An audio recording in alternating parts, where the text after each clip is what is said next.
This high school represents all of the high schools in Duke, America.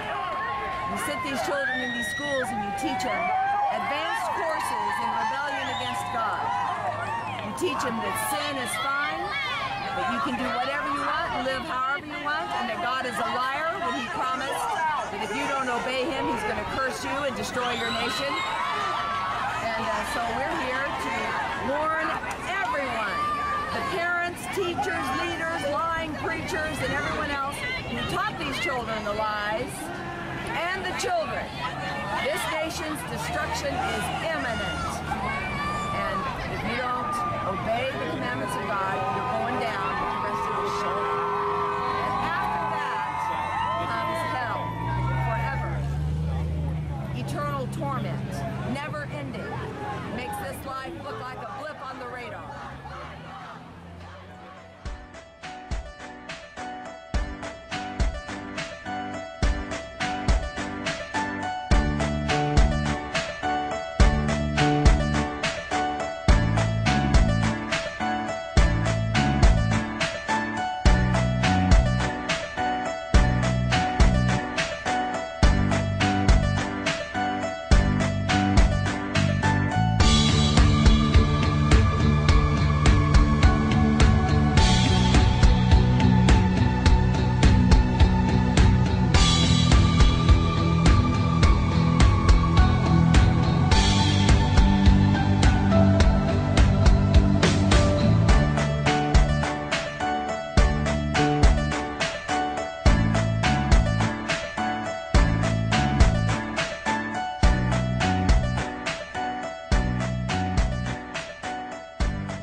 What's wrong with this country and England and the world is that they have bought Satan's lie that it's okay to be gay.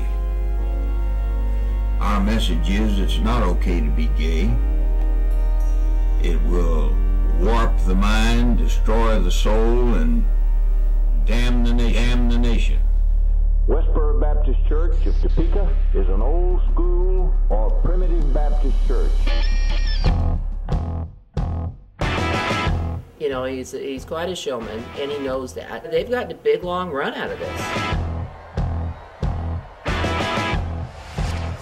Make a sign! God hates fags. That's all you gotta do. This generation teaches their children it is in fact okay to be gay. That is a lie.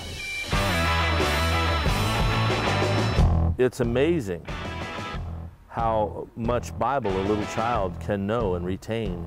All we ever knew growing up, all we ever talked about was the ministry of WBC. And they expect everyone to bow down and do everything that they want them to do.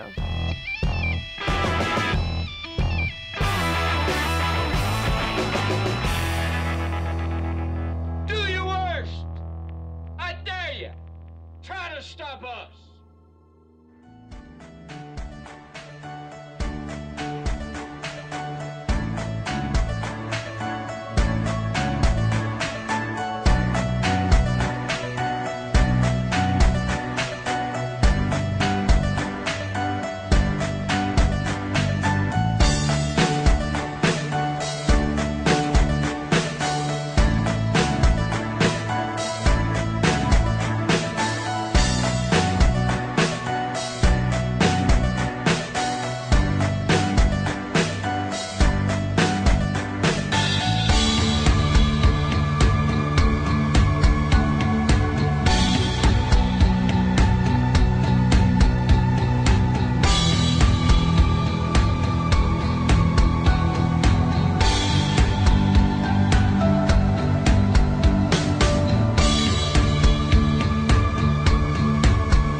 I can hear you. Your church is called the Westboro Baptist Church and not associated with any mainstream Baptist organization. It's mostly your own family members in this church.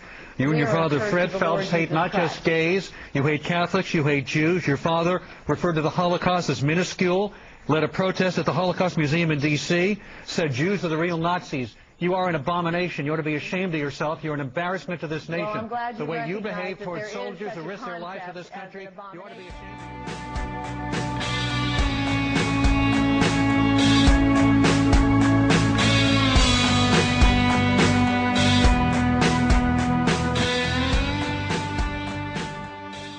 What you need to do is line your notions of what an abomination is up with the notion that the Lord your God has put into the standard that he put on what an abomination is. You know, I'm glad to have you on television because, as Louis Brandeis said, Shirley, sunlight is the best disinfectant, and you need to be disinfected. This is sick, the things you're doing. How dare you do this to the families of our soldiers and to other Americans? How dare you do this? At us.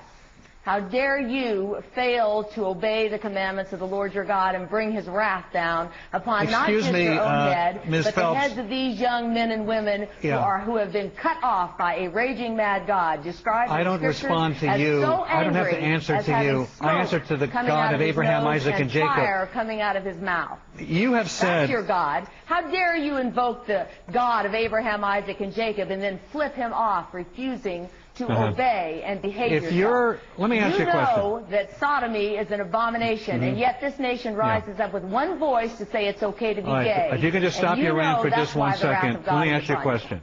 If your church, if you're so popular, and what you're saying is truly the Word of God, how is it your church only has... Let me get my question out. How is it your church has 100 members? Well, it's really and it's your family. 100. It's really not quite 100, and about 80% are our family.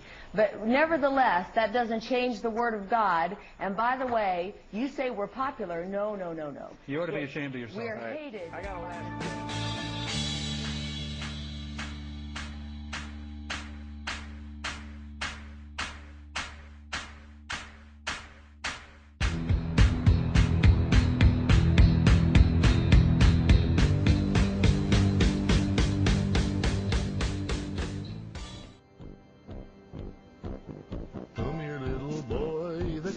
Church is waiting. Just step inside and meet the priests and bishops you'll be dating.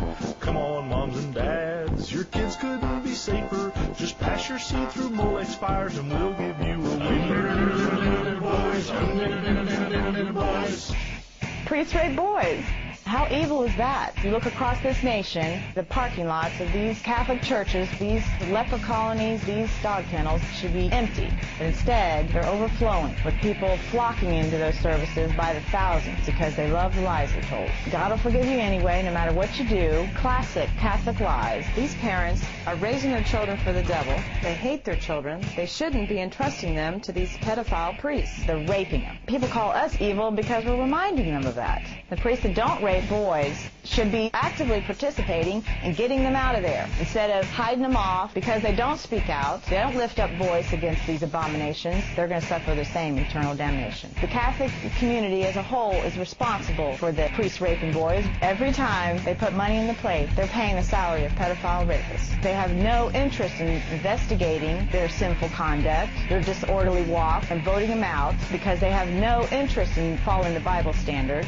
And therefore, they will suffer the same fate. And they're just as guilty of their sin, as stated in Romans 1:32, for knowing the judgment of God, that they that commit such things are worthy of death, not only do the same, but have pleasure in them that do them. They profess that they know God, but in works they deny him, being abominable and disobedient, and unto every good work reprobate. Priest rape boys.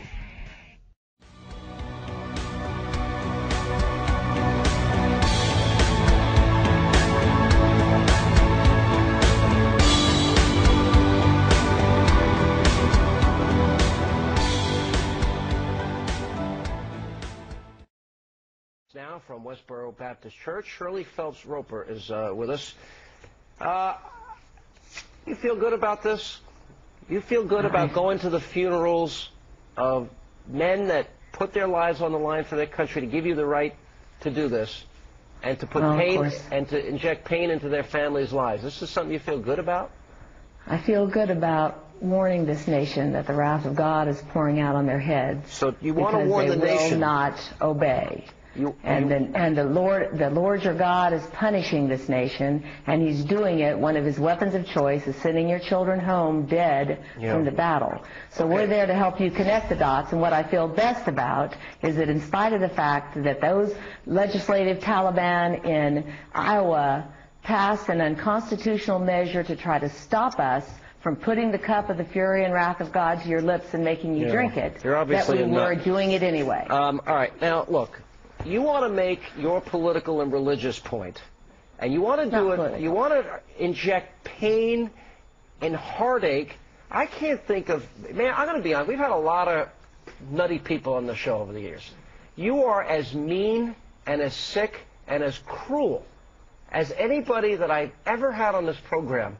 And the fact that you use religion to justify your hatred this way is frankly, it's mind-numbing. Do you really believe when you hold up your signs, thank God for IEDs, that innocent people died, thank God for September 11th, thank God for AIDS? There are no innocent people. Thank God for 9/11. Thank God for dead soldiers. Thank God for IEDs. There are no innocent people. And you believe all of that. You think that all these mean things that you're saying can bring back a single one of those soldiers? Hang on a second. Or bring back a single 9/11 victim? I got a question for you. You thank God for 9/11. You thank God for AIDS. You thank God for dead soldiers that give you the right to be a fool? I thank God for every single one of his righteous judgments that he executes upon a rebellious Hey, Shirley, nation it's and Alan people Combs. who will not obey. What's the matter with you?